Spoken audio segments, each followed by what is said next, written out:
Is here. Happy April. Let us hope that good things are in store for all of us. You have my word, there will be no April Fool's Day jokes going on here. You can believe every single word that I say the rest of the way.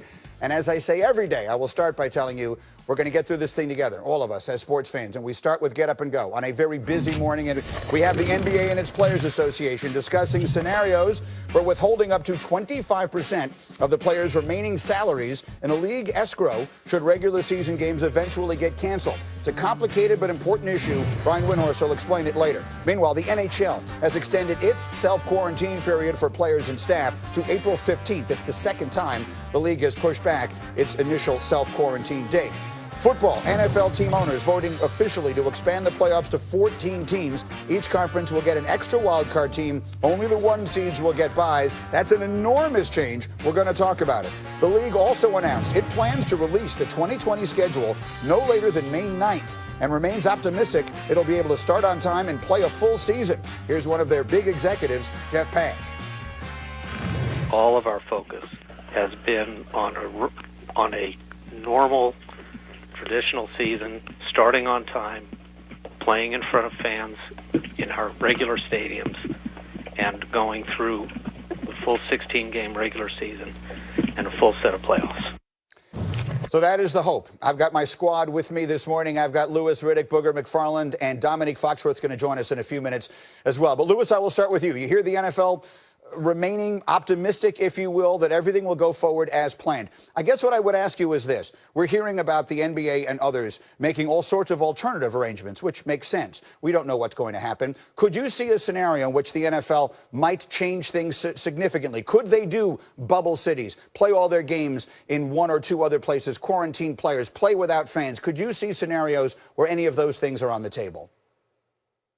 Sure, I could see that. I mean, look, I think like everyone else in the world right now, we're all right now, we have to kind of acquiesce. We have to kind of like really just pay attention to the data. We have to pay attention to the science. We have to pay attention to what the smartest people in the world are saying, the doctors and the scientists are saying about this pandemic that is sweeping the globe. And we have to be willing to adjust at a moment's notice. And that includes the NFL, just like everyone else has individually and collectively. But the NBA is obviously making plans for, on the move as things change here, as more data and more science comes out about what exactly are we facing. And the NFL is no different. Look, so far nothing's been affected because everything that they've been doing from a business standpoint can be done virtually. It doesn't involve people being in stadiums. It doesn't involve players coming together as a full 53-man roster.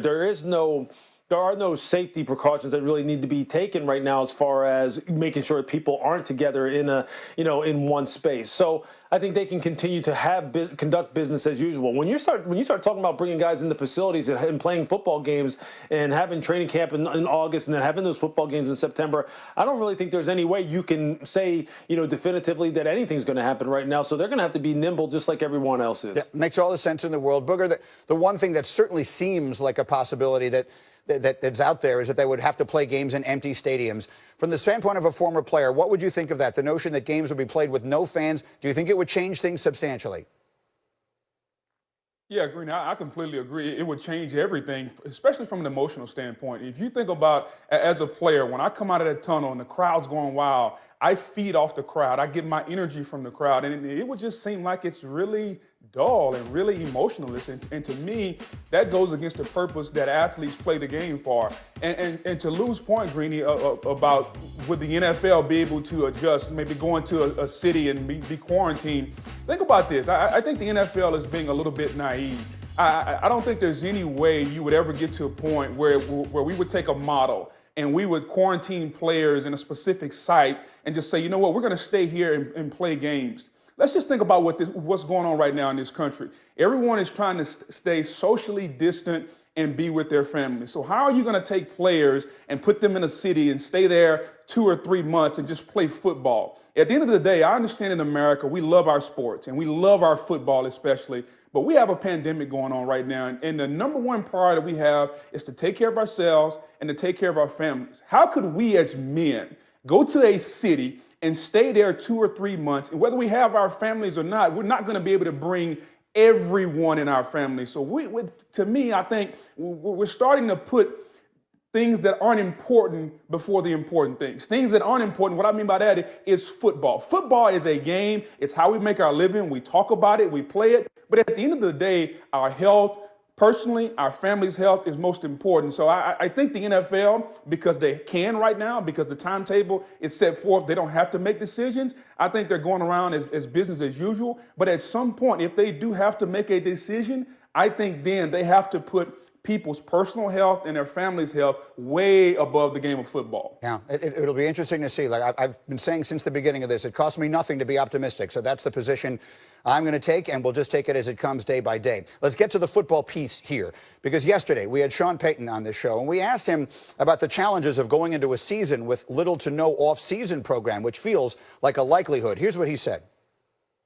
I think it's more difficult for the teams with new coaches. I think it's more difficult for the teams that have had a greater amount of player turnover. I think it, to some degree, can benefit a team like ourselves that's experienced, same coaching staff, a lot of the roster intact. It puts a little bit more stress on the new programs. That was really interesting to me. And Louis, again, I'll start with you. The idea that whenever we do get this thing started, clearly there will not have been an offseason the likes of which we're accustomed to. They may even wind up having to do a truncated preseason and training camp. What would you see as the biggest challenges for teams and coaches coming out of something like that? Yeah, look, I've been through this kind of scenario, obviously much different circumstances, but back in 2011 when we came out of the lockout year and came out of the lockout and then the new CBA was signed and everything was accelerated right at the beginning of training camp in August when I was with the Philadelphia Eagles. And I can tell you this, we had a lot of turnover that year as far as new players coming in. We had some changes on the defensive side of the ball as far as new coaches and everyone trying to kind of really get up to speed very quickly. And I can tell you it's almost impossible. It's impossible for new coaching staffs to really be on the same level as far as knowing exactly what they want to get done and being able to teach players and integrate new players into a scheme. It's impossible for a new coaching staff to do that, as well as what Sean is referring to, a much more veteran coaching staff that has had a lot of continuity and or a roster that's had a lot of continuity.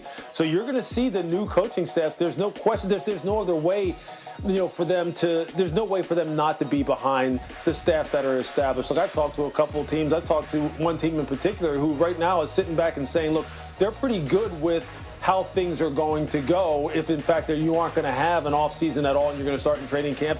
And they're pretty relaxed about the draft and the start of training camp because they are a veteran staff, both on the personnel side and on the coaching staff side, though. So there's no question. Sean hit the nail right on the head that way. Those veteran coaching staffs are going to have a leg up. There's just no way around it. And Booger, I'd like to ask you about the highest profile situation in the NFL now, which, of course, is Tom Brady going to Tampa Bay, and you make your home there in Tampa, so you're as close to it as a person can be at this point. He is a 20-year veteran, but it's an all-new team, all-new teammates, and all-new system. How much of a problem do you think this is for him trying to get up to speed?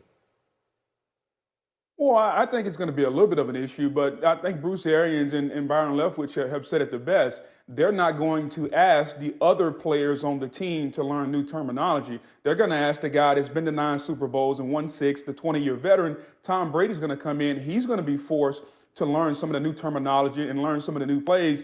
And Greeny, I think the biggest thing with all of this is familiarity. And Lou, and you know this, when you're a coach, you want to rep it and rep it and rep it over again, all throughout OTAs and all throughout mini camps. And then when you come back to training camp, what do most coaches do? They start over from day one with day one install because of the familiarity, and they want to make sure that you can remember and recall what we did in OTAs and what we did in mini camps. And so I think it's going to hurt the players and coaches a little bit. But coaches and teams are going to start day one install and move from there. So I don't know if it's going to be that big of a deal. I do think somehow NFL players and coaches will figure it out. Now, they're all in the same boat one way or the other, but there should be an advantage for those, as we point out, that have been together a long time. All right, one more thing. To me, this is enormous. It's almost not getting enough attention, and that is the league's decision yesterday to expand the playoffs to 14 teams. They went 30 years in the previous system.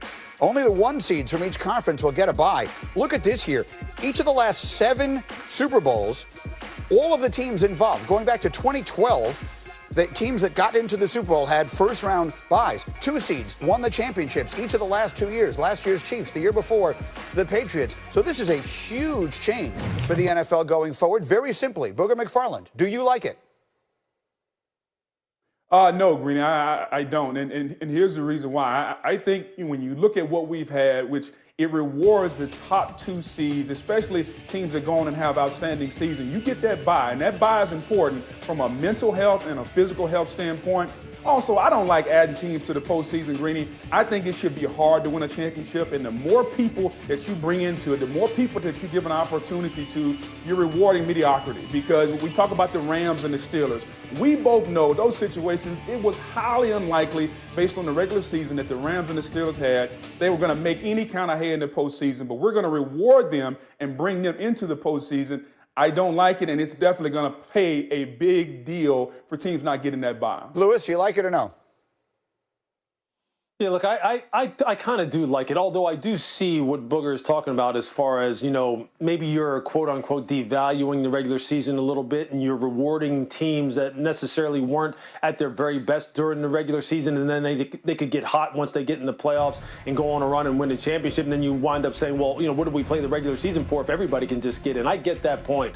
But I think at the same time, when it comes down to, you know, week 14, 15, 16, 17, you're going to see teams really still playing, you know, to the wall as far as making sure that they're putting their best foot forward. Both those teams that are vying for that number 1 seed and those teams that are typically 7-9, 8-8, 9-7 teams still playing to their max to try and get that last wild card spot. Because I can tell you this, I've been on both sides of it. I've been on teams where we knew we were going to make it to the playoffs, couldn't really, you know, we couldn't really improve our seed, and you can almost go into some sort of cruise control a little bit in that way. And then I've also been on teams that are out of it as far as the playoffs are concerned. You have very minimal chance of getting in there, and you can go on cruise control too, and you have guys sitting there looking forward to the offseason already. This keeps everybody engaged, or rather keeps more teams engaged. I think hopefully the benefit of that will be that you'll have better football in late December, and that's good